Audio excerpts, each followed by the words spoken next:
safe blind pick. Or they just give over Galio to Kuro is kind of an interesting story, given that Afreeca have not been able to pick up Galio in a long time. And actually, they'll ban it on blue side, even though it is one of those very safe very safe mid lane pickups largely in LCK. So a lot open to be considered here. Elise, for example, is one that could be banned away. Mordekaiser are also open, Pops maybe. And then Renekton, you know, on a lesser level there. The Rumble as well, available for Marin if he wants to pick that one up. But Longzhu looking for the Elise button by the looks of things. Seconds will tick down. It is going to be Kalista banned away. Throwing the gauntlet here a little bit, you'd have to expect Spirit pretty happy to pick up the Elise. His performance so far this season has been good on the champion. Even in games that they've lost, honestly, his early game performance is getting himself around the map and getting those kills is strong. They're going to hover it for now. It would make sense as a takeaway from Kaz and also a previous power pick for Spirit. Even though the Lee Sin is up, wouldn't be a surprise to see at least taking it first pick. But okay, they're going to actually adjust here. So this says a lot about Kramer's effective champion ball. Ashe taken away, Kalista and Caitlyn, and they're going to try and find power with the Xayah, which has been a really big pick for Kramer, 4-1 on the season. Yeah, the dude's been playing extremely well as the Elise now being considered on the side of Longzhu.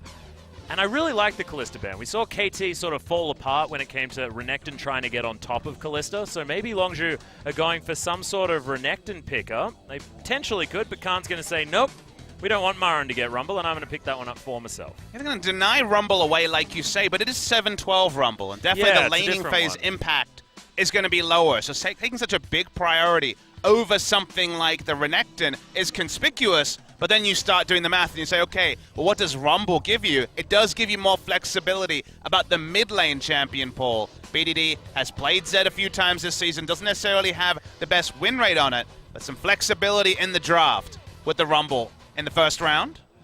The understandable Wukong pickup here from Spirit. It's going to probably be Lee Sin versus Rek'Sai, you would imagine, even with Elise available. They think it, because, I mean, that's been the common answer, has been Rek'Sai into both Lee Sin and Elise, but they'll just go with power and give themselves the same flexibility with an AD solo laner. Yeah, we've seen a lot of the Rek'Sai picked into Elise, and it has been working well so far here in the LCK. Kuro considering what he wants, and I feel like a Renekton pickup would be pretty easy to go for right here, Papa Smoothie. Get another pushing lane, and you're not going to have to worry about the Kalista, and it is going to be locked away here for Marin. Yeah, you stole my point. Definitely was going to say physical damage laner when you've already taken Elise. Marin has mostly been playing Renekton, and it does well against Rumble. So the fact that Khan, with Renekton open, took Rumble lets me know that perhaps they're preparing something special. Because to me, the god-tier top laner at the moment is the Renekton, and the Rumble is just on a lower ebb. You need to make a lot of value out of the equalizer to justify it taking you out of the free lane that is Renekton top. Yeah, the wave control, and I want to apologize, Pop Smith. I'm going to That's stop okay. doing. I'm going to stop doing research. It just shows that you're clever, Atlas. I'm going to stop doing research so that we can make you look as smart as possible. I need all the help I can get. That's absolutely untrue. As the Varus is going to be taken last here for Longzhu Prey. His Ashe is banned away, so what other utility AD carry can you pick up? And it is going to be the Varus. I always get the shakes whenever I see Rumble Varus on the same team, but it is no longer 2016 LGD. It is now Longzhu Gaming, a very different team, and one that I'd probably vouch for being a little bit better. Rakan going to be banned away, and the LeBlanc in answer. And you remember there was the draft that we were kind of looking over a couple of days ago. Katie Rolster in their matchup against Rocks Game 3, where they drafted Victor Varus, and then we saw the Rakan come in and basically own the duo, who want to just be firing damage from mid to long range. I like taking Varus, then banning Rakan, and showing respect to it. Feels like Gorilla knows the potential engage range of that pick, and depending on what they want to take in the mid lane, it might be even more of a smart choice to start banning Rakan, who is picking up steam. More and more teams are playing the Rakan. People are seeing what's possible. The Kalista Rakan, I mean, the after effects of that one is going to be seen around the world. And I was trying to figure out a tweet, actually, after that. I'm like, this needs to be hotfixed. It's so ridiculous. And then I thought to myself, how the heck do you hotfix that? I don't understand how that one interaction between Fate's Call and the quickness grand working entrance, as intended. It feels dumb, but it also feels like there's no real way to stop that from just happening every time. Blitzcrank was the final ban for Longzhu, though. As we catch up, the Syndra is going to be picked up by BDD really far down the draft. First of the season, interestingly, from BDD. Another mage like Victor that fights in the mid to backline. So if you took Rakan into this duo, you could just do your best key impression and really occupy the damage dealers of Longzhu. So again, the Rakan ban makes a lot of sense. Looking onto the side of Afreeca Freecs, been Braum-centric times for Deucin. I think the last 4 games have been on Braum, and they've been winning a lot of them, so happy to jump on Braum again. Great answer to the Syndra as well, you have to remember. Yeah, that Unbreakable, pretty useful. Now, the only question is, what will be the answer in the mid lane by Kuro? Syndra's been one that he's like to take Castleton into, but it's pretty risky. Not a Z player by trade. And also, they don't have a lot of range on the side of Afreeca, so just going to try and nullify it with the Karma pickup. Very far down in the draft as well. Karma's been seeing a lot of priority as Gorilla's going to pretty comfortably head towards this Thresh. A lot of pick opportunity on both sides of the Rift at the moment, Papa Smithy. Excellent lanes for Cuz to gank on the Lee Sin. And Atlas, it's a Karma mid lane, like you say. They have a Xayah, so late game, sure. 3 to 4 items the Xayah can pop off. But remember, when you look at this lineup from Longzhu, it's very squishy. So I think Kuro might do his best Crown impression, go a much more damage-centric Karma build. Rush the Merilonomicon, for example, go from there. He might actually be able to make the Mantra Qs really wreck the lineup of Longzhu, because otherwise, 1 item, 2 item, Afreeca will lose teamfights pretty consistently unless they get the first pick, because the damage just can't compare to Longzhu's. Yeah, especially at that particular part of the game. Longzhu have been pretty good at working with their spikes, of course, freeing up Gorilla to move around the map and try and get the rest of his team ahead. Feels like things like Rift Herald are something that Afreeca will have to be careful contesting unless Maren gets some ridiculous lead at the beginning, which can be a possibility given the ganking power of Elise. We're going to be looking so hard at the jungle between Spirit and Cuz to see where this game's going to go. And we've seen it so much recently, though, that Renekton Elise, every team should know what it does and also the timings at which it does it. So the setup by Cuz and also how respectful Khan plays with just the instant CC potential of the Ruthless Predator into the Cocoon and the instant death that will lead. A lot of information there for both teams, but as you say, how it plays out, that's what we don't know. Well, we're excited to find out as we're going to hop onto the Rift for game number 1.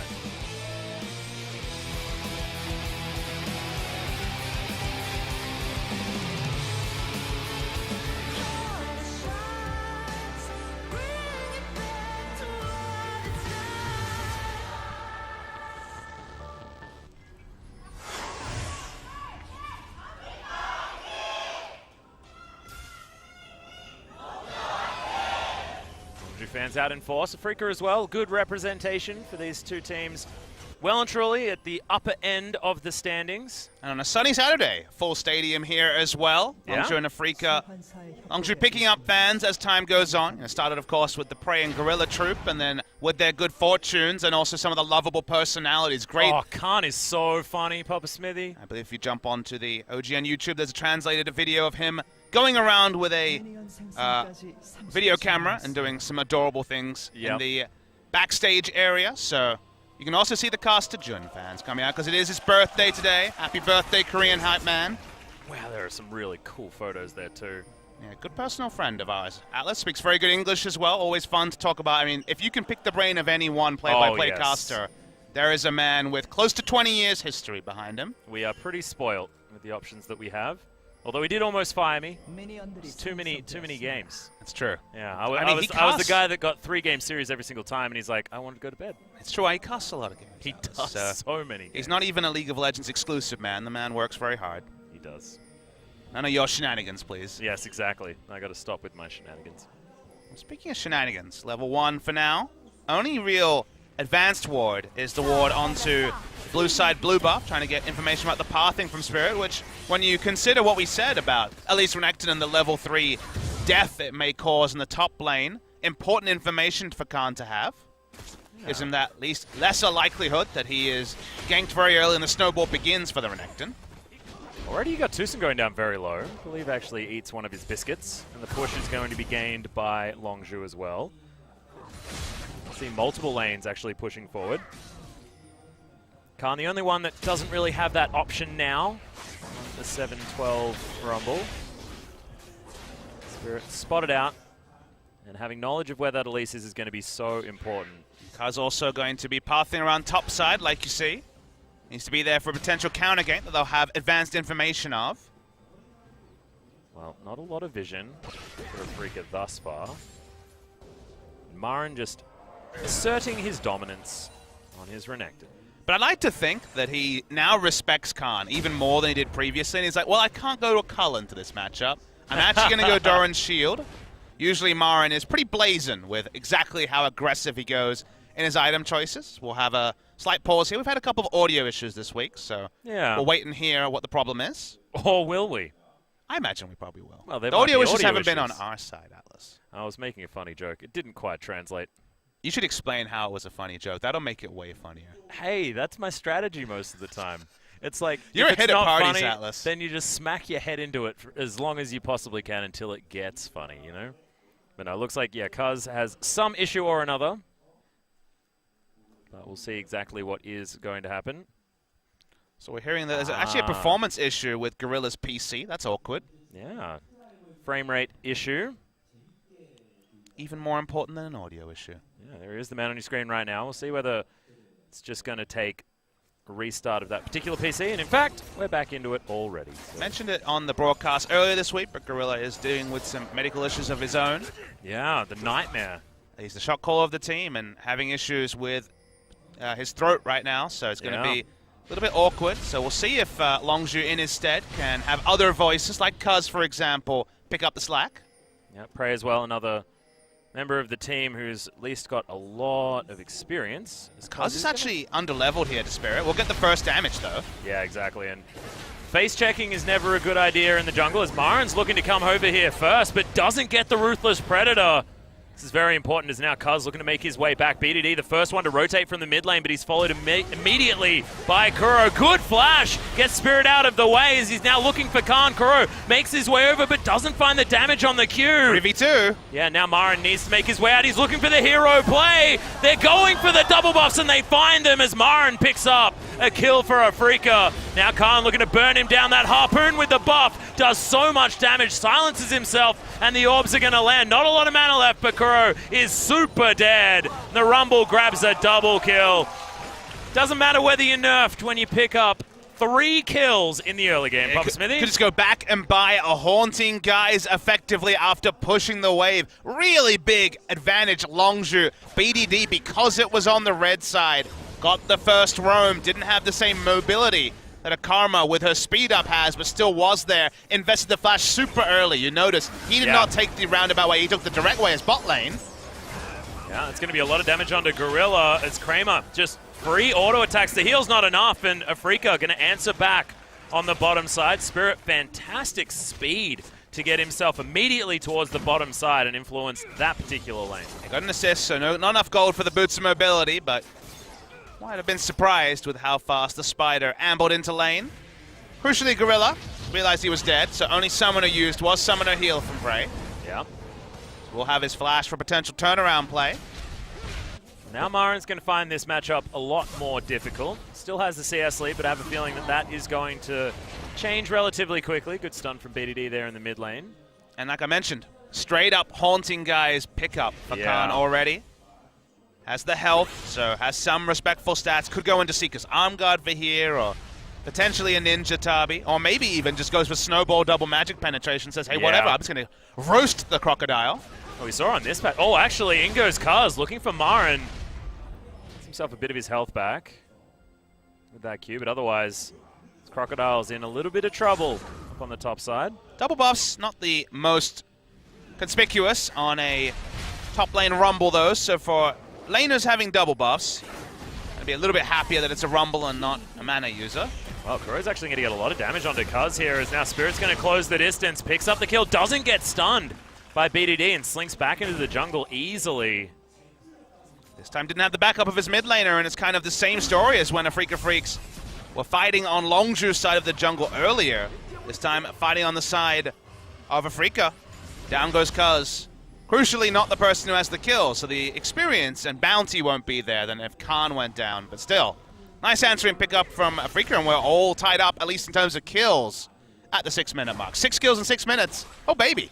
Yeah. Getting an action-packed starter. Yeah, and I was just looking at that top wave and feeling incredibly upset, Papa Smithy. That is pushing back towards Khan, and Marin cannot do anything. Just goes and eats some honey fruit, but look at this.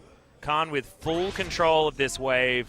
He's got the vision control up the top side as well if you compare one ward to none. Well, I mean, also the control ward that's pretty aggressively put down, and the camps around are Longzhu exclusive vision. Coon not going to discover BDD. Cuz is going to continue to clear out wards. He's aware that he's on vision. There's Equalizer now available for Khan. And oh, he's actually going to lose the freeze on the wave, harassing though. All right, that's good news for Marin. Not so much for Khan, as BDD is going to get delivered himself a blue buff. Right, so normalcy being retained by both of these teams. About 200 gold the difference between the two. Oh, actually got the blade call, yeah. Kramer. That's a lot of feathers that you do not want to go near. Yeah, BF's sword was there, and Prey just disrespecting the blade caller pullback. She max first in lane. Let's have that Vamp Scepter though, so should be able to at least sustain it back up relatively quickly with the help of some potions perhaps, but it is very scary. And Kramer's been one of the first 80 carries in the LCK to really prioritize Xayah. I mean, Xayah has been picked situationally, but the big thing for Kramer is he actually likes it as a matchup into Caitlyn. Now, Caitlyn, of course, on the ban list mostly, but when they were on the red side and giving up first pick Caitlyn, he was very happy to take Xayah into it. Now we're seeing increasingly, will blind pick Xayah at 4-1. Clearly, it's been performing for his team. And if the rest of his team, if Marin and Kuro can really hold the team together for the early levels, 3-item Xayah, we've already learned very quickly, is just a ticking time bomb for the enemy to deal with. Yeah, especially if that enemy wants to try and siege into the Xayah as well. Kramer has been showing us with his particular playstyle that even if the rest of his team is behind, Xayah can do so much work with anyone that feels like they have an advantage. Bit of a surprise to see that Kuro, in this scenario against no true frontline tank, is going to be going for the Athene's build. Looks like he will not be going for Merlinomicon. On this patch, 7-12, you do get a little bit more ability power with the utility build of Ardent Sensor and Athene's, but it still will not do the burst damage of Merlinomicon in something like Luden's or Liandry's. Sort of game where he probably had the latitude to be a bit more aggressive in his item build and help out his team rather than hinder his team, even as the game went on. But it's going to take the more controlled, supportive, and defensive route, which I guess if you followed Kuro's career, shouldn't be a big surprise. Yeah, it's not exactly surprising. Even augments it with the Mercury Treads as well. I feel like a lot of the changes with the Athene's on Holy Grail and Karma herself, of course, a few nerfs based on the changes to the mana cup in the mid lane. It was one of those things where if you gave her both, right? If you kept her the same and buffed her core itemization, it just would have been a headache for everyone. So readjusting a champion that's defined the meta for quite a long time now. Going to go wide. BDD, good stun. Himself out of the way. The answering ganks here from Kaz. BDD still playing aggressively. It's going to be hard to get through Kuro, though, especially as a magic damage dealer. Marin's found his way back into this matchup quite nicely. The Harpoons, though, look at that. Just chunks so much more. There's the flash gained from the Equalizer, and there's the flash from Kaz. Kicks the Crocodile away and picks up the kill easy as you like. Afreeca Freecs going to now answer with this Dragon on the bottom side of the map, but this could be a disaster waiting to happen as Khan is a time bomb. Yeah, for once, actually a pretty poor read of the top lane situation for Marin. He had information that Kaz walked over a ward on the top side as he was getting all-in by the Rumble, and yet still went down. Kuro's not going to be able to do anything to answer that particular gank. There was no great teleport spot there. He'll teleport back into lane, but that will mean teleport advantage to Khan as well, and still will be going for the Merc Tread, so not double magic penetration, but accelerates once again the Rumble, who has a disadvantageous early laning matchup, Atlas, so that's why Renekton has been able to be competitive in CS. But Rumble, being ahead in CS and ahead in gold in this matchup, bodes poorly for how the game will go from here. Also completely changes the itemization from Marin as well. Has to go with that Spirit Visage item number 1. Oh. Won't have the Tiamat, won't have the extra pushing power and damage that you're going to get from a Tiamat item, as well as not being able to go straight for that Black Cleaver to make himself strong in that 1v1. So sacrificing all of the dominance that this Crocodile will have. And if you also just kind of take it in the context of this team comp and also the rest of the item builds, it's a bit of a white flag for the early game Atlas because it's going to be Spectre's Cal into, as you say, Spirit Visage Renekton. We already know it's going to be the supportive Karma build, and Kramer is going to go slowly into 3 damage items to be relevant. So when it comes to early trades, with a comp that can and should be fighting early while Xayah gets her power spike together, the fact that everyone else kind of held back their builds really means that Afreeca will not be able to take many 5v5s straight up in the early game and are just all in on late game Xayah. Yeah, late game Xayah, or the fact that Spirit can get around and make things happen in order to turn this one on its head. But I feel like the damage has been done top lane. Kuro, like you said, has sacked this mid lane with his incredibly defensive build that he's opted in for so far. Does mean that, you know, BDD throwing his orbs at Kuro doesn't even get through an Inspire shield, which is a little bit sad. Look at this, the tower very low up on the top side. Khan. Mercury's tread's picked up. He's not even going to be stunned by Spirit or Marin for too much longer, so they're not going to be able to attack that lane all that easily. It's only equated to a 400 gold lead thus far, but as soon as these towers start to fall down, the map opens up and Longzhu have a lot more opportunities to get this lead even larger. And maybe we should talk about what the builds do, because, you know, we have said, hey, Freecs, you know, you're going to miss your early game power spikes, and that certainly deserves a bit of criticism. But one thing it does do is if you consider the team comp BDD is against, he really has very poor options for when he goes for the assassination, the single target assassination here, because Unleash Power onto Renekton, not going to be great. Onto a magic resist stacking defensive Kuro build on the Karma, not going to be great. Kramer can pop the damage with the Featherstorm, the ultimate, not going to be great. And they have Braum and Elise to consider. Speaking of Elise, going to just repel. Yeah, and Marin actually looking for the solo kill on Khan up on the top side. Dominus has been popped. As now we've got more fighting on the bottom side. Featherstorm goes out as Kramer's got ignited, but Gorilla taking a lot of damage. Good flash. Gets him over a lot of those feathers, actually, as the teleport's coming in from everyone. Longzhu makes their way down as a 5-man unit, and the equalizer was disastrous. To be honest, that's going to spell the disengage, and Marin, without his teleport, is going to have free time on the top side. Yeah, Khan felt the pressure, teleporting in on low health and having to disengage from Spirit. Marin didn't have teleport to answer, and the 5-man investment from Longzhu will actually lose them turret HP. The synergy wasn't there on the core or on the equalizer. This allows Afreeca Freecs to push up lanes, get some CS onto members that were really having to be respectful, specifically Marin, who's got a respectful build and had to deal with a 3-kill Rumble 6 minutes in. This is going to be a happier phase for him, and now the tides have turned, and he will very soon have a teleport advantage of his own. And he already has a flash advantage. Khan now no summoner spells at all. And you're right, Marin about to have that teleport back up. He's going to have both his F and Ds working quite effectively for him. Hey, are you presuming what keys he uses his flash and his teleport on? Yes. It doesn't have to be F and D. Well, by default F and D possibly could be wherever else he'd like to put it instead, though. Thank you for your full explanation. Exactly. Just say that a little bit faster. Say it 3 times fast. Get it there. Get the fluency. Red leather, yellow leather, that sort of thing. All right, Spirit's clearing out a Raptor camp. Let's talk about that instead. Do you use weird keys for your summoner spells? No, but I've seen people do really weird ones. Oh, really?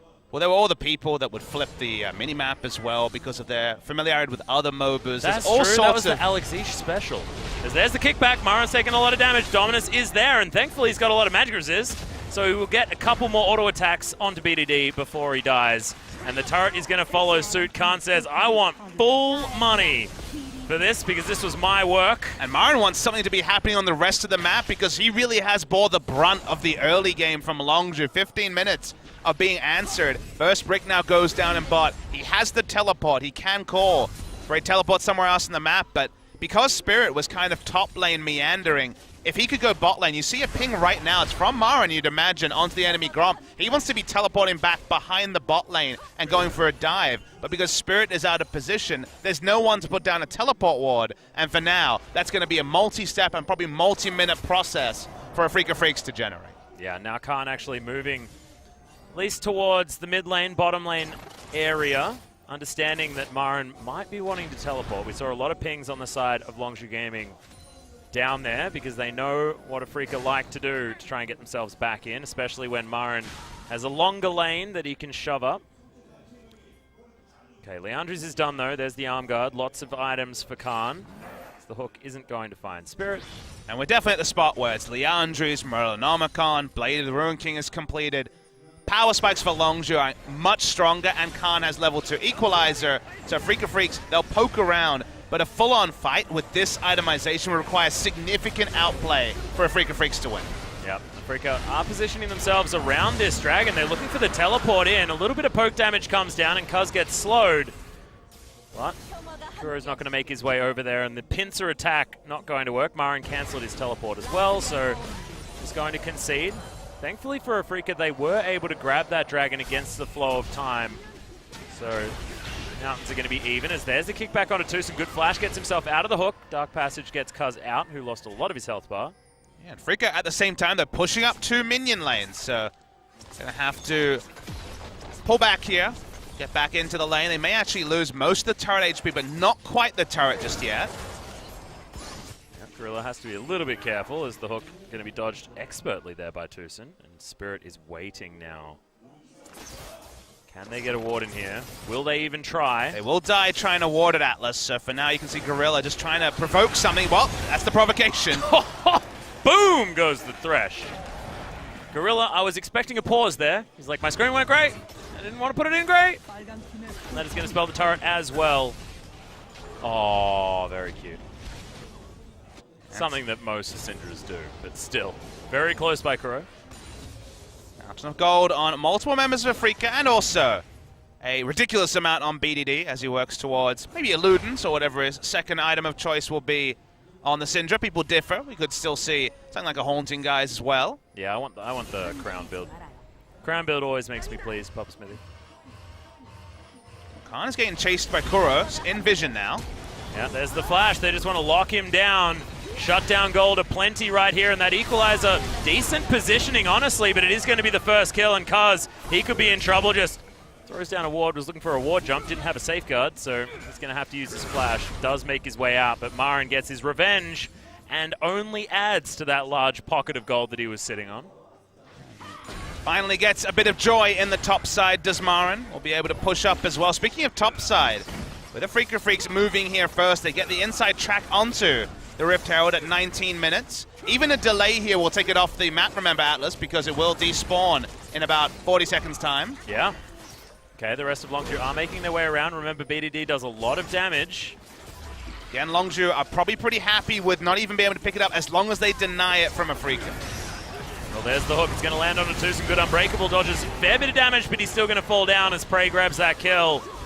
That is going to spell the reset on the Rift Herald. Still staying on it, though. I'm not sure why, because I don't think there's enough time to kill the thing. Nakuro is going to make his way over. There's low health bar on Gorilla. Trying to rush it down. Yeah, they are taking some damage from this one, as in they go. Cuz is able to take out the Herald and pick up the buff. Okay, nicely done by Longzhu. Understanding that they did have enough time, but Afreeca not quite able to press the go button. They're trying to. This is Kramer all alone in the top side. Oh, he's thinking about that. Oh, they don't have vision, though, Atlas. They're worried here. They're double-checking. They're looking for information on other members. They don't have it. They'll continue to chase. Yeah, where's the turn from Kramer? Oh, 4 members up here, though. May have bitten off more than he can chew, but I say that, and he's going to be able to pick the kill up on Prey. Kramer gets himself out of this, and the Inspire Shield keeps him alive. And once again, Longzhu are running for the hills. This has been one of the most expertly played come-from-behind early games I've seen, as Freecs do lose their Renekton.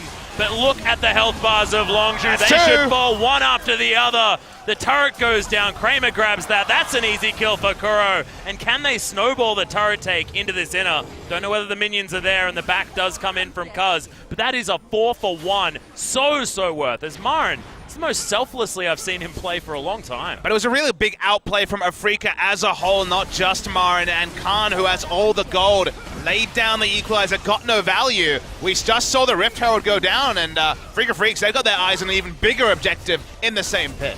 Well, they do see Cuz moving over this vision.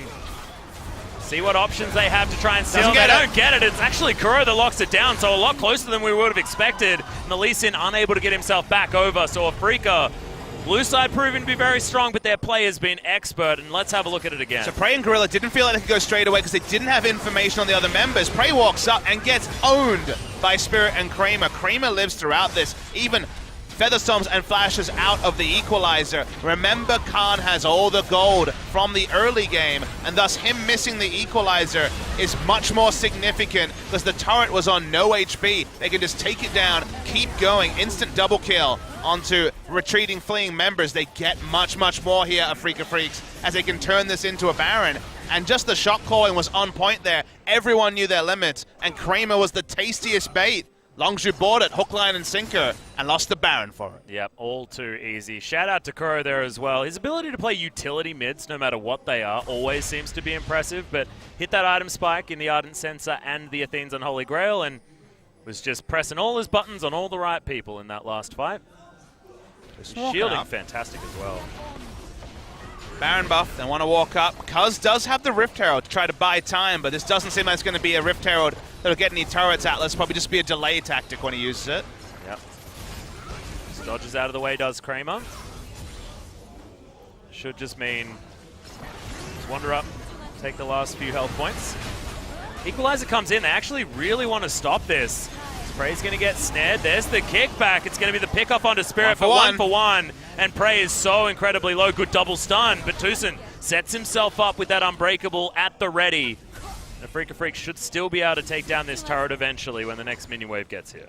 And this is more and more gold being loaded on Kramer, now 4-0-2. We mentioned the big headache for Afreeca was trying to get advantages or even fight while all the supportive itemization was delaying power spikes while Kramer was trying to farm to 3 items. He's not that far away from 3 items now, Atlas. Yeah, even has Mercury's Tread, so a little bit of magic resist as well as avoiding a lot of that CC that's going to be coming out from Longzhu. Does feel very, very dangerous. But I think it's mostly off the back of Afreeca playing to what their comp could do really, really well, and also damage controlling better than we've seen from this team so far. Because often when they fall behind, Afreeca can do some pretty crazy things to try and get themselves back in, but it was measured and it was intelligent play that have got them back into this game. I mean, our summation was, with these item builds, how will they ever take a fight and not lose objectives? Well, guess what? We said it would take a significant outplay. That's what we saw in the top lane. The turnaround, Kramer dancing around max range, not getting locked up, getting out alive, was the big play that allowed them to circumvent slow item timings. And it's going to be an accelerated 3 items from Kramer, and that may mean an accelerated doom for Longzhu game. Yeah, and accelerated damage on these structures as well as the global objectives as well, as we've had 3 Mountain Drakes so far. Infernal, oh my goodness, it's a good day for dragons right now, Papa Smithy. Given how Longzhu played the early game, should have been good news for them, but a couple of missed equalizers, a mismanagement of cooldowns around top, and I don't know how many visits they'll get towards the Drake in the next 10 minutes or so. Freeca just pushing up in the bot side. Khan has teleport, 1 teleport ward behind. Now, Prey actually taking a lot of damage, down to half health actually, as I believe Blade Caller came in after the poke damage from Kuro. Marin just making sure these waves are pushing up where he can. At least the Baron buff has worn off, so some respite now available for Longzhu. 5,000 gold, 6,000 gold. That's going to be the approximate lead. With zoning Mantra Q, and this should mean the inner turret, but is the fight going to work out here for Longzhu? In fact, the turret stays alive, and Cuz is going to be the focus. 1 for 1 again for both of these teams as the hook goes slightly wide. Gorilla so close. Khan makes his way in. Equalizer is down, remember. Now Kramer gives no cares really. Atlas still has the ability to sidestep and flash. Also, no Featherstorm, but still, look at the damage. That was stunning from Spirit. The sidestep on the Harpoon there as well. Gets himself out of the way. Unleash power, not enough. As BDD is Renekton. Oh, goodness. The flank from Marin wants to get himself in there. Good flashes, good hook. And Marin has to flash his way out, but does guarantee the turret. It was enough of a distraction to get Longzhu out of the area. Wasn't able to murder people in the back line like perhaps it looked like as we saw it on the minimap. As you say, get the objective, get out. Kramer's on a ward. Yeah, the flay on the slash. Shout out to Gorilla. I mean, his throat might be sore, but still playing like a beast on this Thresh to try and hold this game back together. But that means that Afreeca 5 turrets to 1 now set themselves up with a massive gold lead. Yeah, Longzhu Gaming, you want to believe in this team. You want to believe in the young members. You want to believe in them gelling and being a force as the season goes on. But it is kind of an eerie statistic. I'll hold that story for a second. It is a kind of eerie statistic that they went 6-3 with Fly, with Expression last season before they fell away. And sure, there were plenty of off-the-rift issues that contributed to them falling apart and going 2-7 in the second round robin. But you also have to steady yourself and say, well, let's see what they can show us in the second round robin. If Longzhu are still fourth at the end of the season, we will raise our expectations. But this has not been a happy hunting ground, the business end of the season for Longzhu Gaming as an organization. Yeah, we have to look over the side of the Afreeca Freecs, though, and remember, Papa Smithy, this is game number 1. Yep. And where do Afreeca Freecs excel? It is any time, it is just one game. They are the sprinters of the LCK, and they are sprinting their way towards a victory here, even though the early game looked like it was going anywhere but that. Kramer, the 3 items you were talking about have been picked up. No Magic Mantle there as well, building towards what could be a Hex Drinker, but what could also be that QSS, so we'll have multiple ways to get out of the way of anything that's going to be thrown at him, but just not a lot of hard CC apart from that hook and the Chains of Corruption from this team, so I wouldn't be surprised on something like a Hex Drinker just to avoid raw damage. Let's go for the QSS. I also was in the camp of something like a more Malmortius to be able to run up and have not have to respect both Syndra and Rumble, but to be more positioning orientated. If his positioning is not impeded, he has so much damage, they should be able to blow through the very squishy lineup of Longzhu. Do not have a true tank on their side. Yeah, buys you a lot of options as well as far as where you can put yourself. So you mentioned positioning, but Kramer can now disrespect things like the hook and prepare for it. Just throw out that QSS, get himself out of the way. Or even just use the Feather Storm for the initial feathers rather than for the disengaging of damage. You're right, gives him options that he would not have without QSS. A lot of players also just like it because it allows you to be fancy. I know I personally pick up QSS when I want to look fancy. Your best Captain Jack impression. Yep. And it often fails. Horribly. Afreeca own the top side, blue side jungle, which means they can dart between top and mid lane as they push up minion waves and continue to get the standing gold on the map. 5 turrets to 1 here is the lead for Afreeca Freecs, and their Pixie Seam works a lot better in the closed confines of the enemy jungle than it does in a long lane. I want to see if Afreeca just jump on this Baron. They are going to do so. Kramer, of course, has a lot of ability to help secure it with those feathers that are going to be thrown out. And they're actually not going to opt into starting it just yet. Okay, just looking to contest some Krugs. Priorities here, possibly. They're walking up here, Afreeca. Yeah, good stunts from BDD. They didn't quite know that Syndra was there as Tucson should be picked off. Takes a long time for him to fall down as there's a flash from Tucson. Gets himself out of the way and Cuz is going to die. That was some of the best disengage I have ever seen from this Braum. And 3 or 4 times in a row, Cuz has over-pursued and looked for the kick of destiny, not finding it onto a priority member once again. Like you say, Tucson gets out and Cuz gives up his life, and they already had a control ward on Baron. It's time to rush it down. Rush it down is exactly what they're going to do. This Baron lasted about as long as a Gromp. No wonder they were contesting the Krug camp. It took about as long to die as the Baron did. BDD's shown on a ward on the bot side, so Marin and the rest of the team are going to push up, easily going to get this inner turret. And Longzhu, couple of fights don't go their way, and really they're falling apart. They are 6-0-2 now for Kramer, heading for his 5th victory out of 6 games on this Xayah as well.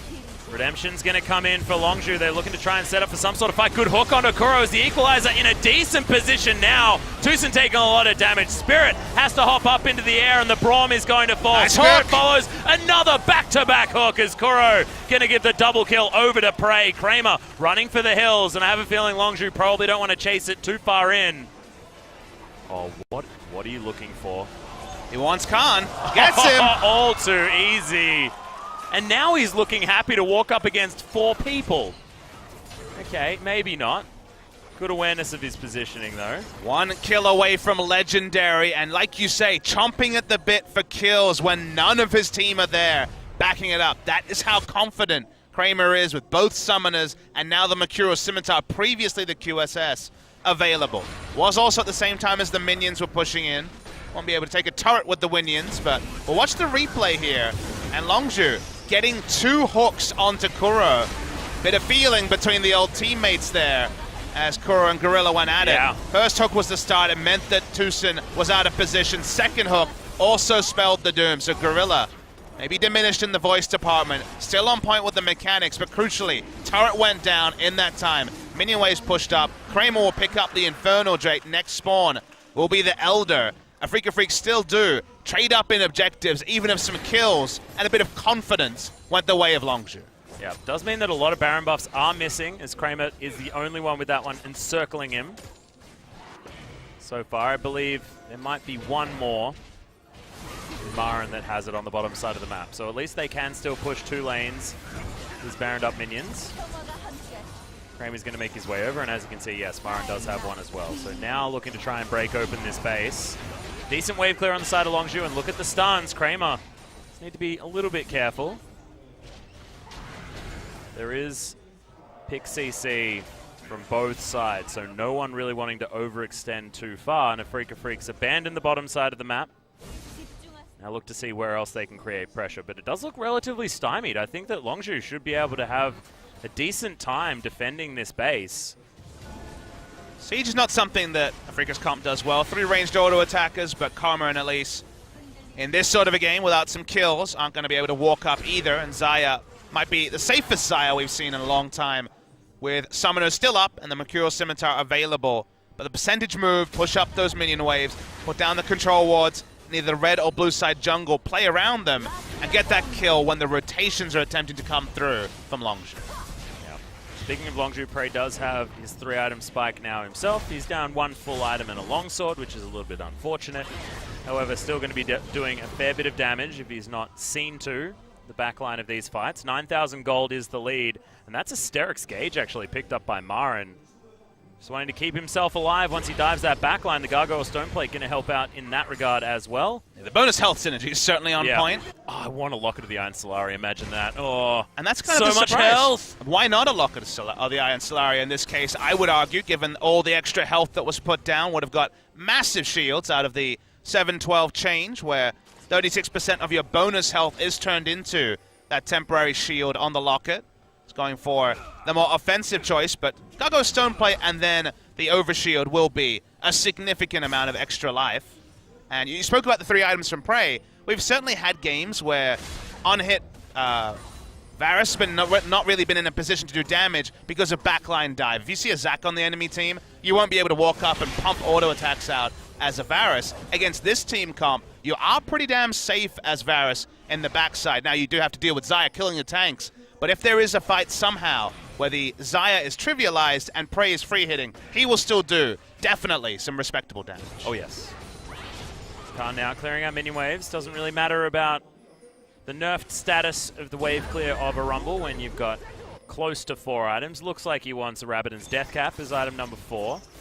Afreeca have a team kit. In this game, it's represented by the boots. Everyone's got Merc Treads on the side of Afreeca. Will mean they can disregard some of the picks. Does mean the first CC, which often leads to the Chains of Corruption or the hook, will be able to be disregarded because of ability to control your character earlier. Don't often see 5 on the same team with the same boot choice. No, especially not with the power of a lot of boots at the moment, especially for some of these champions. Ninja Tabis could have been picked up by someone, but I guess, you don't really want it into a Rumble or anything like that. Spirit may have decided to go for it, as there's the upgraded Zeeks, or upgraded, side-graded, different Zeeks.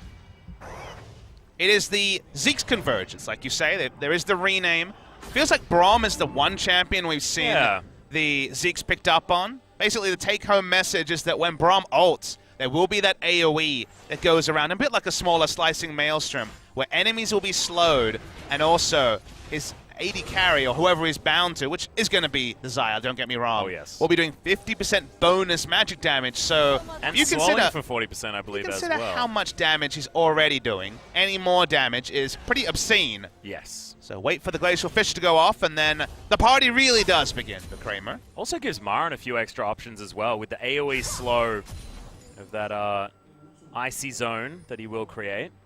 Also fits in with his Freljordian lore. Lore appropriate. Oh, fantastic. Love that. Now Longzhu at least are able to move outside of their base. Got vision up towards this Baron, spawning in about 30 seconds. As Afreeca are probably looking to grab that. And then attempt once again clear out this base. Hexdrinker now done for Kramer as well. So it's double AP. Going going to be able to one-shot the Xayah all that easily. And my read on this is Afreeca say, okay, is going to be very hard to siege. Baron and Elder Dragon with 3 buffs, including an Infernal, spawning around the same time.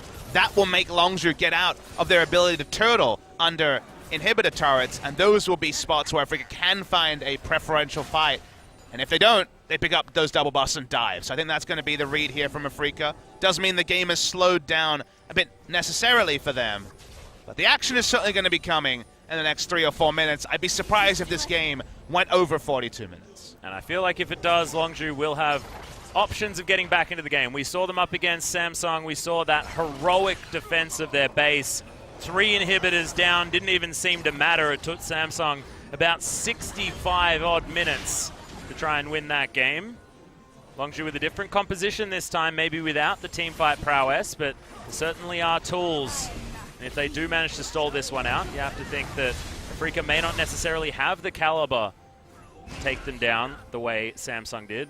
In way of pushing in bot side, looks like the pings are actually onto the Elder. It's not necessary for Afreeca to trade. They should not be trading any objectives at this time of the map. Getting Elder first does mean you can fight around Baron better. Longzhu aren't sure. They think maybe Afreeca is coming to escort the minion wave and bot to break the base. They'll probably be surprised to find out that Elder Dragon is gone, because if they had full information, they would have started Baron themselves and forced Afreeca Freecs to react. Seems like Afreeca just had more vision available to them. Notice that Longzhu did have to sweep their way up instead of just being able to take out that Baron. So I think you're exactly right, but I think it's really intelligent moves from Afreeca to make sure that they can guarantee this. Although, oh boy, how many auto attacks was that? Like 7 maybe from Kramer? I feel like it was less than 10, which frightens me. Yeah. Wow, the last Baron went down really fast, Pop Smoothie. And this was with what, 2 people? Is this like one of the times where we're watching VODs and it's on like 0.5 speed? 1.5 speed, something like that? When it comes to Baron taking, I can't really disagree with you. And now with Locket available onto Tucson, and you come back to Marin's build where he gets bonus health and then a bonus health shield, and you go, you know what he's good at? Tanking a turret. Yes, he is. So I think the go button is soon. I don't think you need to necessarily be as judicious about having your lanes in the right spot. Sure, things can go wrong, but you're about as set up to succeed on a turret dive as you ever could be. Super safe Kramer with Zeke's Convergence, with Merc Treads, and also the Mercurial Scimitar, and all the other by buffs. 3 siege minions. Yep. This should be the time, but Marin is bot lane, and Karma's not there either. So even with this insane minion wave, look at this minion wave. It's a minion army. Oh my goodness. Kramer's trying to shepherd it through. Hey, you guys were talking about Saving Private Ryan. This is like Normandy. This is exactly that front. And honestly, you know, Germany once again doing pretty well. That's the representation. I'm going to leave you to end this analogy. That's it. No, we've done that. I mean, mid lane was also pushed up, we mentioned by Kurun. While they didn't commit to top side, they need to break the base on this Baron. They're so close to doing it. They have both buffs. Afreeca really dotting the I's and crossing the T's more than I even think may be necessary. Look at this damage onto the turret. But it hasn't necessarily been what Afreeca normally do. They're more than happy to take risks, sometimes unnecessarily. Marin and Spirit are loose cannons at the best of times. This game has been completely different to that. Now the base is broken, multiple areas. And what started as a bloodbath, honestly, we've had about half the kills in the last 20 minutes of the first 20. It really has just slowed down and been Afreeca Freecs slowly taking over. As QSS being forced out, Kramer does make sure that he takes down the inhibitor. Kramer can keep walking up. That's a unique thing about this particular AD carry. The Xayah still has the Blade Core, so isn't afraid of the kick coming through from Cuz, and 2 inhibitors down, soon to be more. Yep, last one. They're looking for it, considering whether or not they want to take out the inhibitor or go for some sort of fight. Tucson going to get hit, but look at that. Unbreakable is most certainly that when you're this far ahead, as Tucson just puts up the door. Those orbs do nothing.